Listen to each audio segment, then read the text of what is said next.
5th, 2013 meeting of the Jackson City Council to order.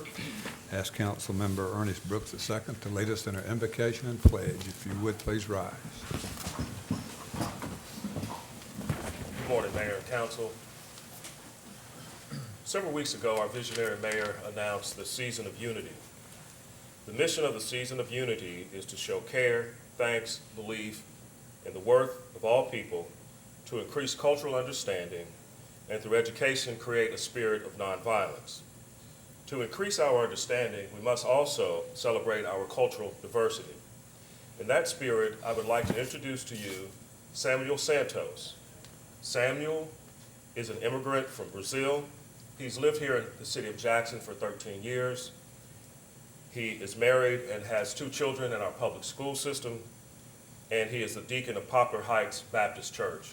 Will we please give our attention to Deacon Santos? I'm going to pray first in English and then a few words in Portuguese. Let's pray.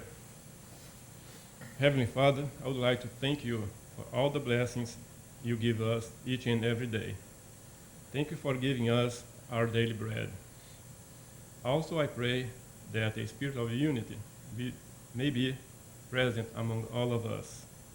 Help us to love one another just as you love us. I pray for all the leaders in our community. I pray for our mayor, for the first responders. I pray, Lord, for all the churches in our community. And now, I ask you to be present in all the decisions to be made in this meeting. Pai Santo Poderoso, obrigado por tudo que tu fazes por nós, cada dia.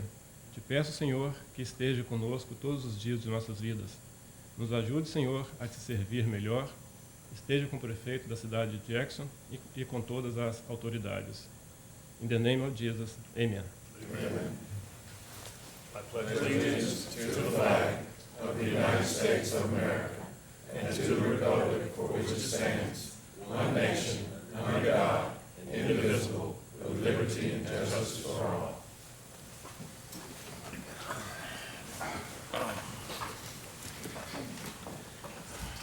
Item 4 is approval of the minutes of the October 1st, 2013 City Council meeting. Council members have received a copy of those minutes. If there are no additions or corrections, we'll just declare those accepted by council.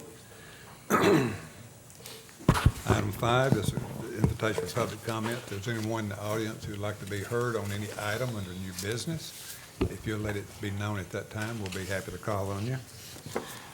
We have no proclamations this morning. No first readings. No second readings. We'll go directly to new business. Happy to have with us this morning Diana Harris, who's director of the Jackson-Madison County Library, accompanied by some board members to give us the state of the library report. We also have Director Smith, who chairs the library board, and if you all would come forward and have a seat. Thank you all for being here. Also like to recognize Dr. Charles Baldwin, very active in the library for a number of years. Good morning. Good morning. First, I want to thank the City Council for the opportunity to allow the library to come give the state of the library this morning.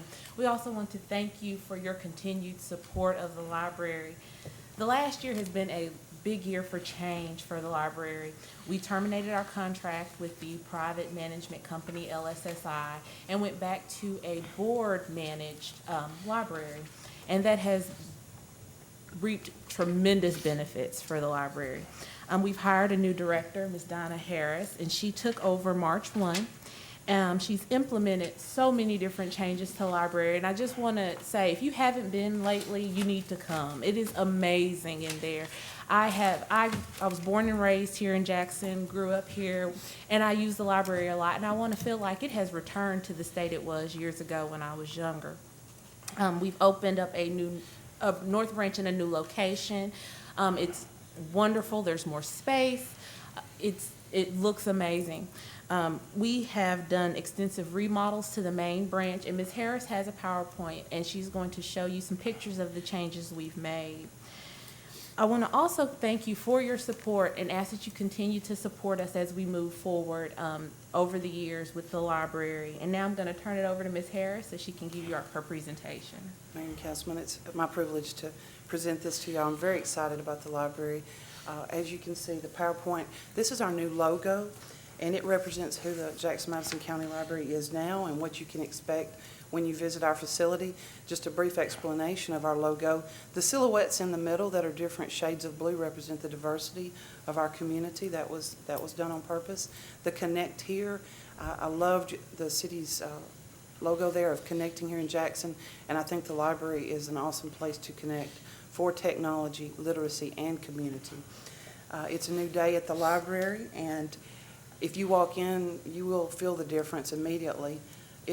We have a whole new paradigm of the way we're operating now, and it's all about customer service. It's about connecting people with information and literacy sources.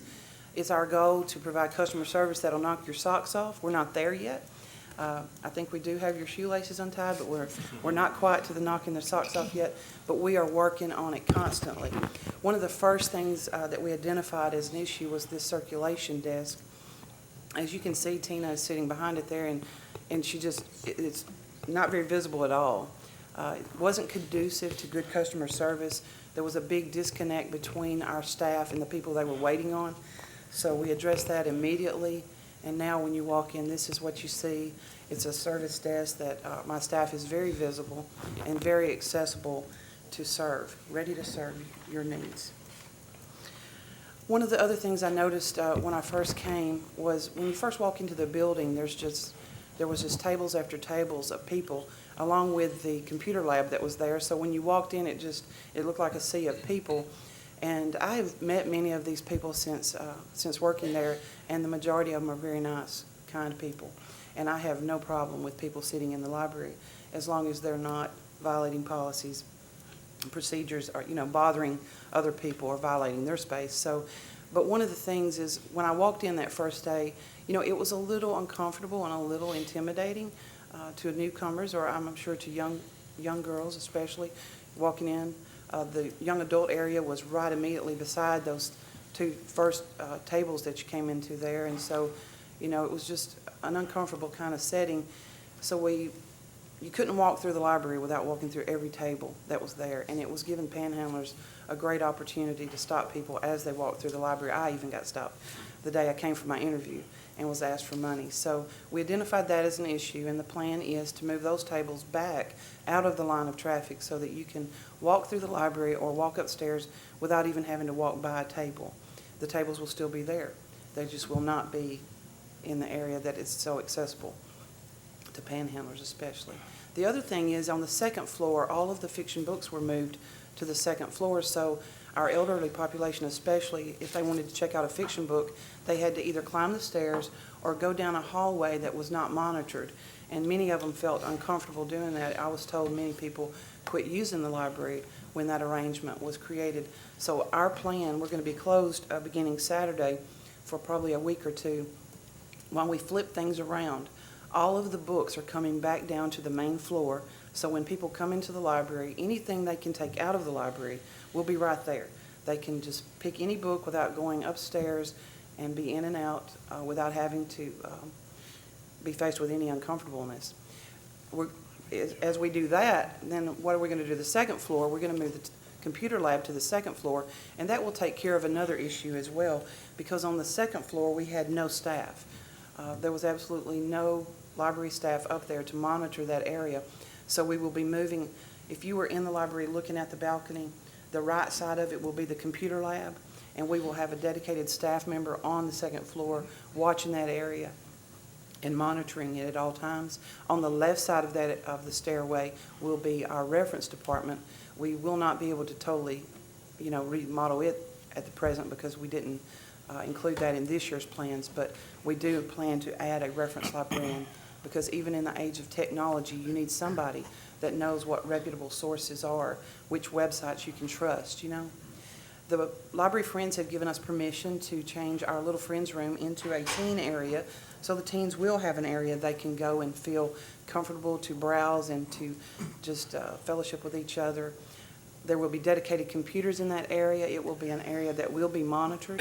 We have received a $5,000 grant from the Hohenberg Foundation in memory of Miss Elizabeth Ford's mother, Sally Ford. And we will be using that money to buy new computers and furniture for that area.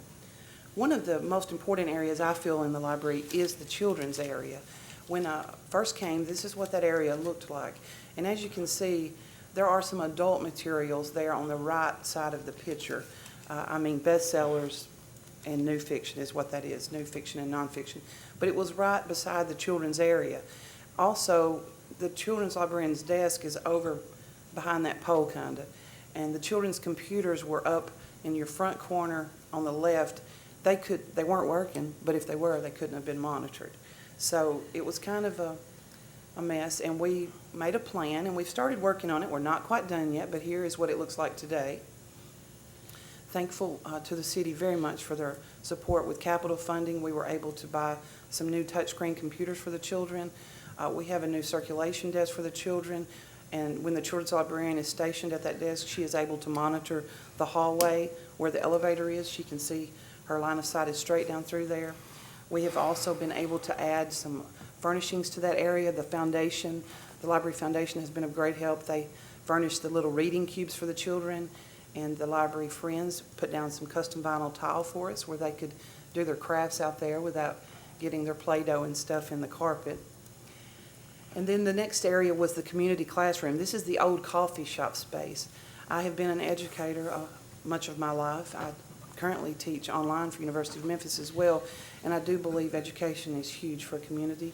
And we have turned our coffee shop into a community classroom where we are partnering with Workforce Essentials to offer computer classes, resume writing classes, interviewing classes, and all types of along that line. But then we will also be offering e-reader classes and just pretty much anything that's a sharing of information that will help the community.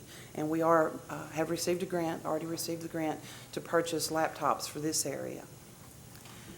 One of the main things is, we're doing all this remodeling, and we want to be sure that people feel comfortable coming in. So all the rearrangement, everything I've talked to you about, it's been about making the place more safe and welcoming.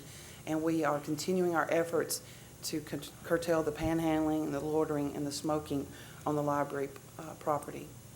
Literacy is still important. We're practicing patron-driven acquisitions now, where the patrons can have what they want to read. All you have to do is ask, and if we cannot borrow it through our interlibrary loan system, we will buy it. And we have standing order programs now where we do have the bestsellers from all of the authors you love that are coming in automatically. We are proud of our North Branch, and I'm trying to hurry because I don't want to take so much of your time, but our North Branch has moved to a new location.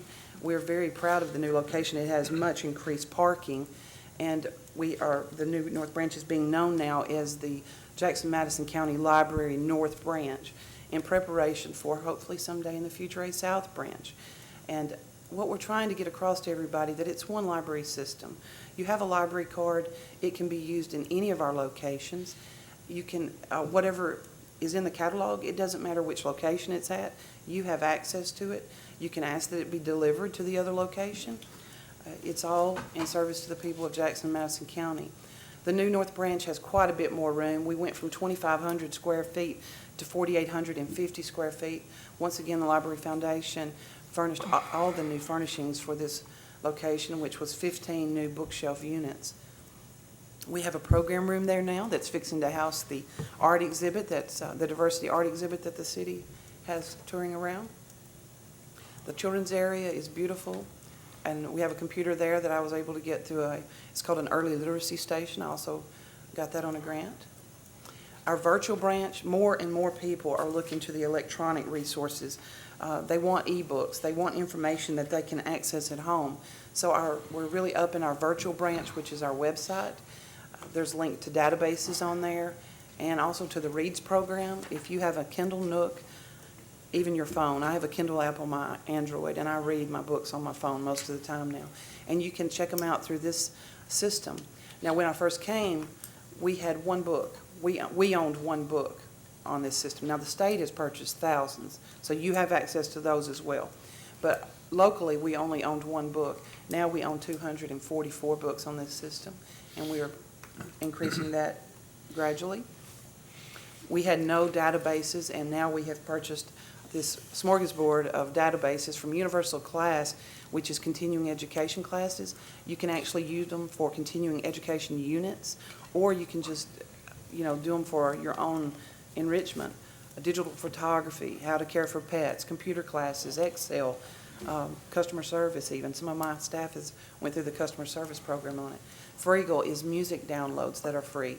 Tumble Books, there's 3 different sections of that are animated talking picture books for children that go all the way up to the levels of high school. Fold 3 is a genealogy database. Price It is antiques and collectibles, and Chilton's Auto Repair Manual. It's the whole collection of the auto repair manuals at your fingertip whenever you need them. I have a meeting with Ms. Ruffin from the school board, and I hope to be able to collaborate with her and find some ways that we can, with our electronic resources, help the school system and the school children if they go to tablets and things like that, where we can be of great assistance with them as well. Very excited about the library and what the future holds, and I appreciate y'all letting me share that. Thank you, Ms. Harris. Ms. Smith, before you go, if there's any questions or any comments from council, that would be a good time to ask those. We appreciate what you're doing, your innovative approach to the library, and especially appreciate your board members and members of your foundation, and also friends who come along with y'all as far as allies to move the library along. Let me ask this, if there's any other members of the board, foundation, or friends, if you're here, just raise your hand if you would. Thank you all for what you do. Let's give them a hand for their service. Any questions or comments from council? Ms. Harris, I just want to say I appreciate not only your innovative approach, but your common sense approach, focusing on customer service, and it's refreshing to have a locally run library again. Yes. Looking forward to it. I And enjoy I'm it. looking forward to hearing more about maybe a South Branch. That's exciting. I have some plans to That's start great. out small to see what the need is, yes. That's great. Thank you. I have one quick question on the e-books you're talking Yes, about. sir. We all own 250 or something, but you can also get a bunch from the state. We do that through the library to get the state books, or they Yes, listed? it's through the public library system. If, all you have to have is a library card from your public library, which would be us, yeah. And then that gives you access to all of those. Okay, any other questions or comments? If not, thank you all very much. Thank you. Appreciate what you all do.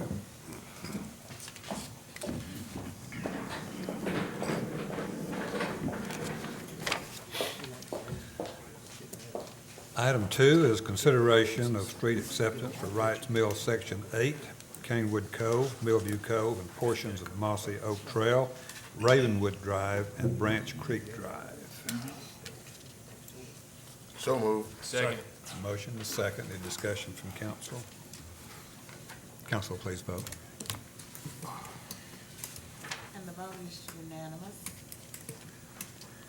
Item 3 is consideration of street acceptance for Wrights Mill Section 9A, Single Oak Cove, and a portion of Branch Creek Drive. Move for approval. For motion, is there a second? Second. Discussion from council. Council, please vote. And the vote is unanimous. Item 4 is consideration of street acceptance for Morford Section 7 and 8, Valleydale Drive, Lansbury Place, Golden Oak Cove, and portions of Siesta Drive and Palmyra Lane. So moved. Second. Motion and a second. Discussion from council. Council, please vote. And the vote is unanimous. Item 5 is consideration of street acceptance for Windchase Sections 13 and 14, Cross Point Drive, and portions of Nottingham Drive and Stornoway Drive. So moved. Second. Motion, a second. Discussion. Council, please vote. And the vote is unanimous. Thank you, Mayor and Council. Thank you, Stan. Next is a consideration of a contract for long-term disability. Have Ms. Stacy and Ms. White here. It's time to receive bids again on long-term disability for the city. We received 5 proposals, and the recommendation is to go with Symetra Life Insurance. They're in Bellevue, Washington, and Stacy Stone is here to provide the details. Morning. Long-term Long-term disability insurance replaces lost income that an employee may have due to a disability that would last 6 months or longer. We've had long-term disability insurance since 2007. This would be a continuation of those same benefits and coverage. However, by going with Symetra, it would save the city and employees a total of about $12,000 a year. Okay, any questions or comments from council on this item, contract? Same coverage but less expensive. Yes, ma'am. Move for approval. Second. A motion for approval, we have a second. Any discussion from council? Council, please vote. And the vote is unanimous. Thank you, Stacy. Also, consideration of a contract for fire extinguisher maintenance. That's right. It's time to rebid the fire extinguisher maintenance for the city. We received 3 proposals. One is B&B Fire Protection in Milan, Tennessee. They're our current provider and have been for the past 5 years. State Systems in Memphis and Simplex in Memphis. B&B Fire Protection is the lowest and best bid. This was really close. It was a difference of $233. State Systems did not bid on one item, and that's on your page 2 under the installation of the new fire extinguishers, the new carbon dioxide 15 pounds. He just left it off. So as a result, B&B is the lowest and best bid. Questions? Move to approve. Have a motion for approval and a second. Discussion from council. Council, please vote. And the vote is unanimous. Thank you, Ms. White. We have several board member appointments under the IDB, Industrial Development Board. We have the appointment of John Nanny. John is recommended for approval, replacing Danny Wheeler, who accepted a position on the West Tennessee Healthcare Board. Move for approval. Second. Have a motion and a second. Discussion from council. Council, please vote. And the vote is unanimous. Also on the Keep Jackson Beautiful Board, the appointment of Nancy Nanny to fill the unexpired term of Danelle Roberts. So moved. A Second. motion and a second. Discussion. Council, please vote. The vote is unanimous.